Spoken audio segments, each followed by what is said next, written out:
Well, hello, this is Gary Prater with Ingage Partners, and I am here with Mr. Andre Sigler Jr. He's the club director at the Greater Cincinnati Boys and Girls Club in Avondale. Yes, sir. And we are going to be talking about the real impact of youth mentorship and some of the things that Andre does over there at the club. So, Andre, do us a big favor. Tell us a little bit about who you are and your journey and your passion for helping these families and these kids with the Boys and Girls Club. Yes, yeah. So again, thanks for having me, Gary. I'm excited for this conversation.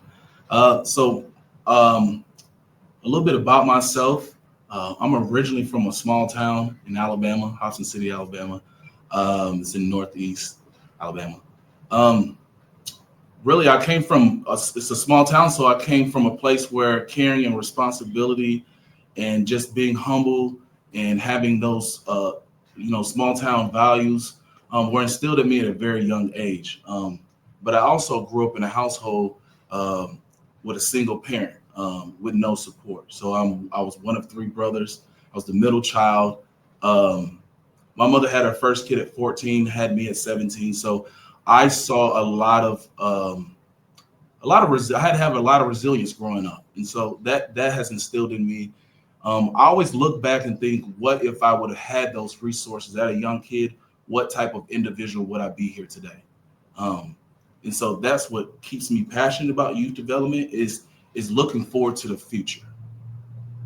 Fantastic. Well, we were just talking earlier before we started, and one of the things that we were talking about was having a strong faith and believing in God. And I remember one time when I was at the club, and it was a difficult day, and there was a couple kids having a couple different situations, but you were so calm and so cool and collective, but yet firm. And I went up to you finally, and I said, Andre, how do you handle these type of situations? And can you remember the answer that you gave me?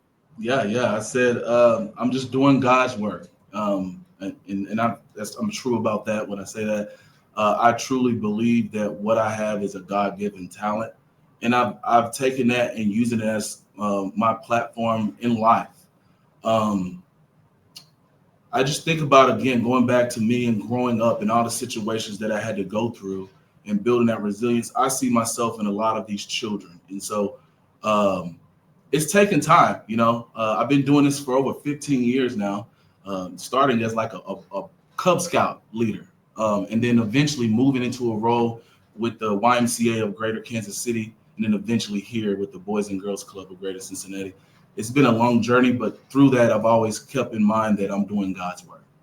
Fantastic. So you did actually let us slip out a little bit that you're from Kansas City. So you're here in Cincinnati, and we got a sore spot in Kansas City up there, but you let us slip out. Yeah. So I definitely from Kansas City, or coming from Kansas City, that's probably been one of my more challenging things about moving here is the football teams. And if you saw the room in here too, I have all my Chiefs gear, and so the families in the community has given me a hard time, but I really have enjoyed the transition over. I did a lot of work in Kansas City over 9 years with the YMCA of Greater Kansas City. I wouldn't be the person I am today if it wasn't for that organization. But just being able to have this opportunity to come and lead a group of children that look like myself was very important to me. And I've made the best decision by coming here. Fantastic. I really enjoy it.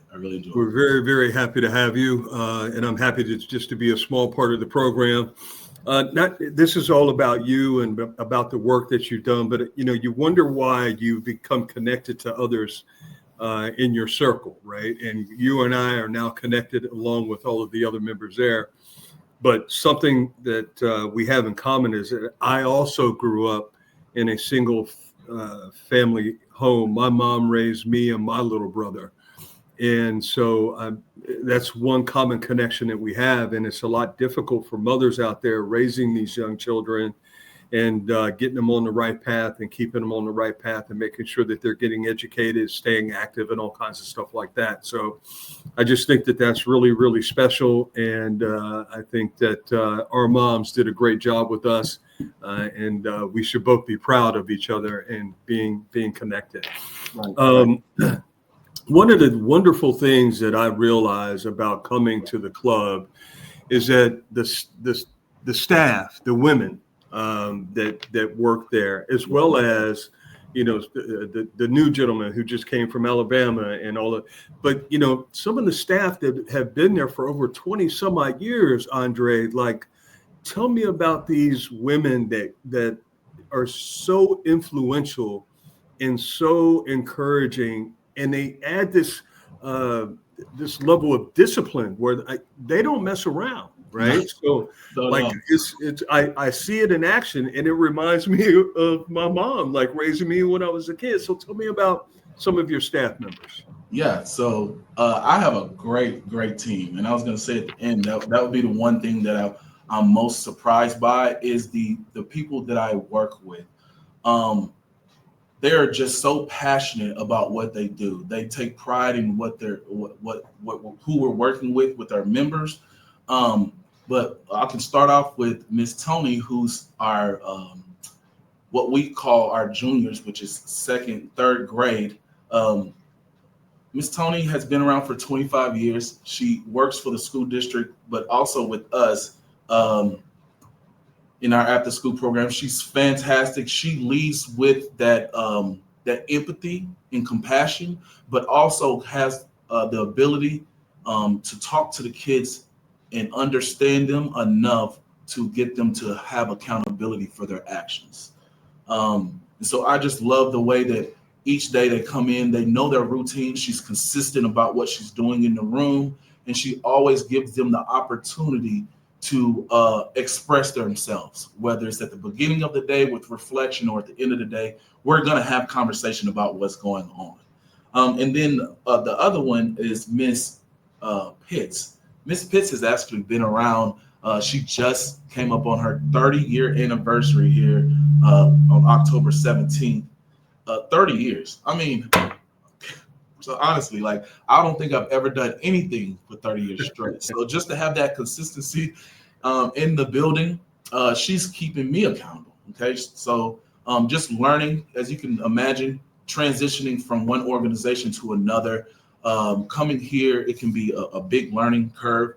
Miss Pitts made that a lot easier for me because she's been in every role in this building. And so just her ability to control a group of preteens at that. And if you can imagine, this is when the kids start to have all sorts of emotions, and that's when they start making those decisions about who they are internally. And so for her to be able to navigate and be able to do that for 30 years, I just congratulate her and for the accomplishments.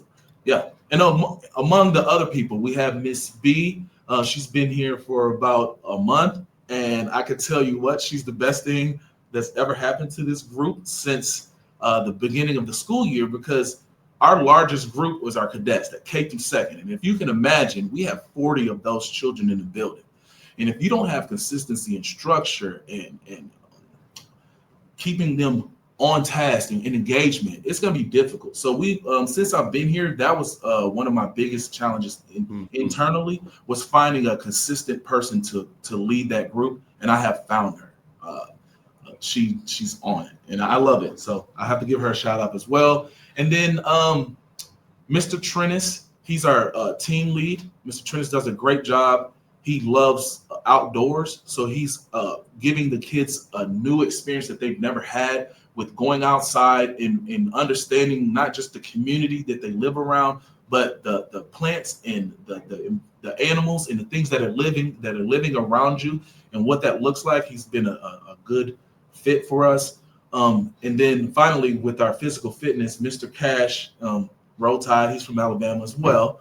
And I knew once I met him, we had similar beliefs and understanding, and he's been a good transition there as well. So, and then I have two new program coordinators, Miss Madison and Miss Amelia.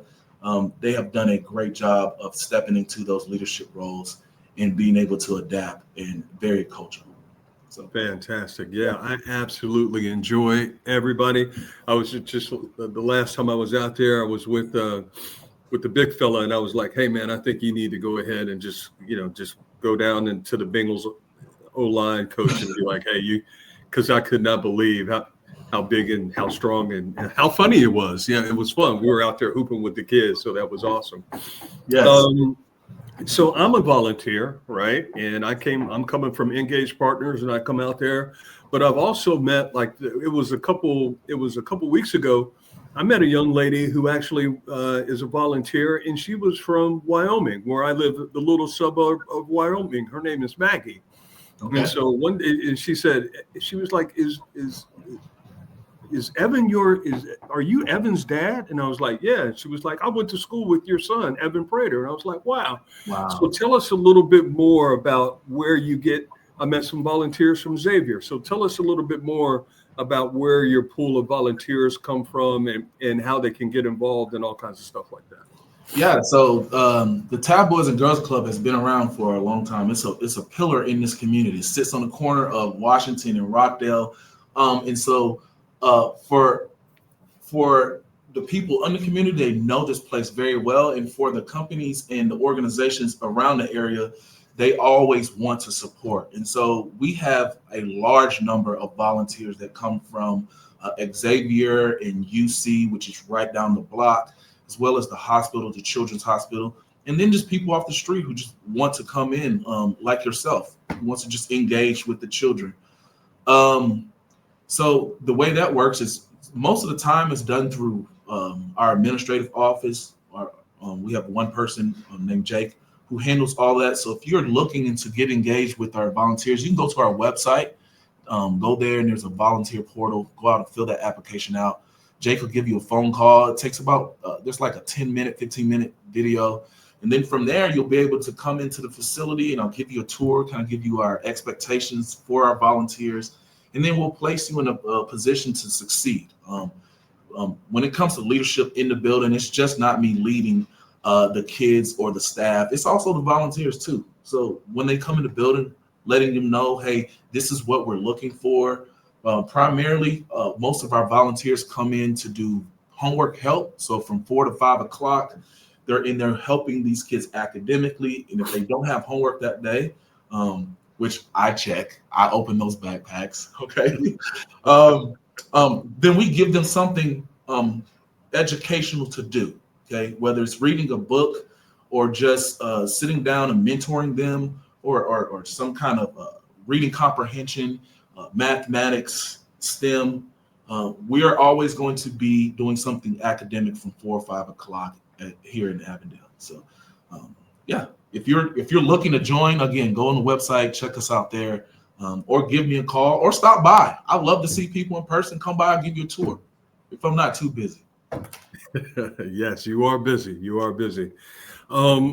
Yeah. So, I think that I'm supposed to be giving to these kids, right?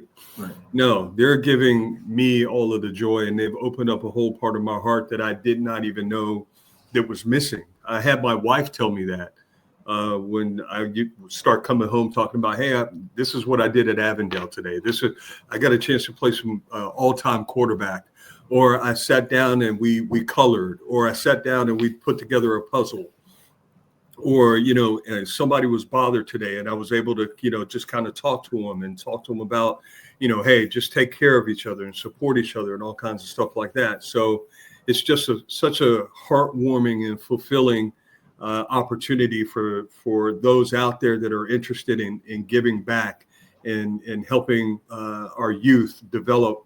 It's a great opportunity, and I would encourage you to take a look at joining up and having a great conversation with Andre, as well as Jake McGinty, who is part of our social impact fund. Because here at Ingage, we do a lot of give back programs, and we give some of our profit at the end of the year back to a nonprofit in the area that's really, really doing good work. So it was good to see Jake actually last year with the Boys and Girls Club of Cincinnati be one of our finalists for our social impact fund. So just getting that out there. Here's a real serious question, and something that we've been talking about around inclusion and a lot of the different changes that have been taking place out there in this particular area. And we've been kind of really trying to focus in on being action oriented with our purpose, with our champion cause. What are some of the challenges that some of these children face on a daily basis, and how do you help, and how you and the staff help overcome some of those challenges that they're facing daily? Yeah, so I would say our biggest challenge is environmental. Our kids are very smart. They're resilient more than anything. They have plenty of potential. The problem is once they step out of these doors, the things that we're teaching them and trying to be consistent about aren't necessarily going to be consistent across the board. So many of our kids go to homes where they have lack of resources, or there's nobody at home because mom's working late. We have situations where students don't have food at their house, or the lights are off. So I would say that our biggest challenges is resources. And then so what we do is we like to approach all of our programs that every kid that comes in here is going to we try to create a culture of care and accountability, meaning we're going to take care of you. If you don't have something to eat, you don't have any clothes to put on your back. If you're, some of our kids come in and they have the same clothes on as yesterday, or 2 days, 3 days straight, we'll wash those clothes. We'll give you a fresh pair of clothes and we'll take those and wash those. We're just trying to meet the kids halfway, or the families halfway, if not all the way in some situations. And then that for our team, that's just being patient, having structure, and then understanding that the kids are going through a lot. So having that empathy and compassion to understand and correct and holding them accountable without yelling or being so negative towards them, because they're going through a lot already. The last thing you need to do is yell at them. So lead by knowing. You can't lead a kid if you don't know them, right? True. It's been great for me to get to learn about these kids, learn about some of the staff, learn their stories, learn some of the challenges, and really try to make sure that I'm a positive influence on them, and making sure that when I do come in, I remember the very first couple times that I came in, Andre, they were like looking at me with the side eye, like, okay, like who is he, right? And now when I'm coming in, I see big smiles, and they're like, hey, help me with my homework, or hey, help me put this puzzle together. Can we color? Can we do all kinds of stuff like that? Or can we hoop or this? And it's just been so much fun. Yes. And again, that trust, you built that trust with them. The kids know when they see your face, they know that, oh, it's going to be a positive affirmation throughout this whole experience with Gary. It's going to be positive. So you built that trust. All right, good. So tell me about a time when, like, a particular situation where you had, like, maybe had a difficult situation that you were dealing with one of the kids or something like that, but it was life-changing for you, and it was an aha moment, like, oh, I think that I'm really making a positive impact, and I'm getting this child going in the right direction. Have you had those type of experiences? Well, yeah, yes. Here, a little less, but in my previous role with the YMCA, that happened often. I can remember situations where I would go to neighborhoods and communities and had to build trust through working with new programs and new kids. I think the biggest challenge, I would say, was just trying to get the kids to understand that I'm here for them and they have that resource. And what was the second part of that? I'm sorry. Just like a one particular situation where it may have been like, one one child or one life that you know that you've changed, like something that you like, oh yeah, I was able to get through, and now I know that this person is on the right track. Yeah. Yeah, right now, currently, I have a student. He's been with me for a year. I put it upon myself personally to make sure that this kid is going to be in our program. He's going to be successful. And what that looks like is this student is the smartest person in the room. He's in first grade, but reads on a fifth grade reading level. The problem is he has a hard time controlling his emotions.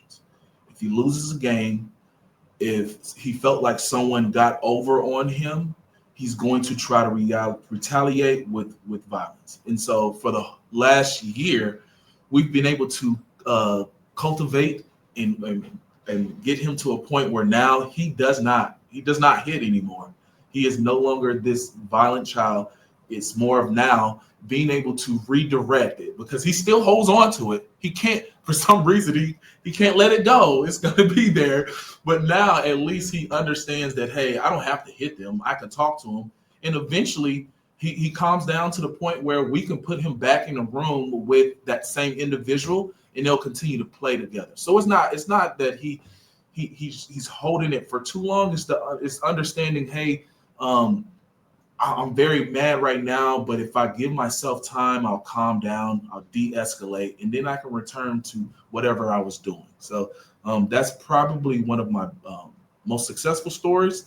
But also when I worked in Kansas City, and I'm proud of this, I worked with Boy Scouts, and I used to go around and go into these communities, but there was a particular group that was tough. I would bring food to them, and I had this group for 2 years. Well, here last year, this was 2010. So in 2023, I happened to walk into a Chick-fil-A to get some lunch, and I ordered food, and I stood there and I waited, and one of the kids came up to me and he said, Andre, which is my name, so I got my bag, and then he says, hey, did you used to work for the Boy Scouts? And I said, yeah. He was like, oh my God, you were my Cub Scout director. You were my program director. He's like, I remember you as a fun and loving and energetic person. And that just made me feel so good, because one, wow, like something I did, I created a Chick-fil-A kid, like I'm proud of that. That's like awesome. If there's any place I would go for leadership qualities, it would probably be a Chick-fil-A. Those kids that anybody can get hired at a Chick-fil-A, I believe, is one step closer to becoming a leader, because they just instill leadership skills at that workplace. So I'm pretty proud of that. I know it's something small like that, but just to be able to have kids come back and remember me in a positive way. So that would probably be my next one. There it is. Keep stacking those wins. Yep, the small wins, just keep putting them on each other. And then all of a sudden you're starting to move mountains with your influence and being positive. Being a positive role model for these kids is just beautiful. What are some of the practical tips and tricks that our audience and our listeners can take to really start volunteering and helping out and mentoring our youth, especially with the Boys and Girls Club of Cincinnati? Yeah. I always say relationships. You need to build those first before you make any changes. When you're leading a group of people, understanding, but most importantly, culture. We don't talk about that a lot, but culture plays a big role in how successful you are in your role as a leader, because it's not what you say, but how you say it. Sometimes I see leaders trying to force things on others, and it's the way they said it. You have to make people feel like they belong, and they can trust that what you're saying is going to lead them into the right position to be successful, especially when people are young. When you're young in your career, you have all the you have the passion, all the passion in the world, but sometimes you're looking for direction. and you can lead yourself into a situation where it's like, I overdid it. So understand the culture, have compassion and empathy when you're talking to individuals, communication, transparency. And I do this, not all leaders do this, but I lead with, what's the word I'm looking for? Compassion. It would be that. Just having a compassion for others. I definitely see it every time that I walk into the building. And there's this song that's been in my head lately, and it's a little talk, and it says it's not what you are, and it's not who you are, but it's how you do it. Right. And I think that's what you're talking about in this example of how you want to, how do you communicate? How do you make change and be a positive influence on somebody?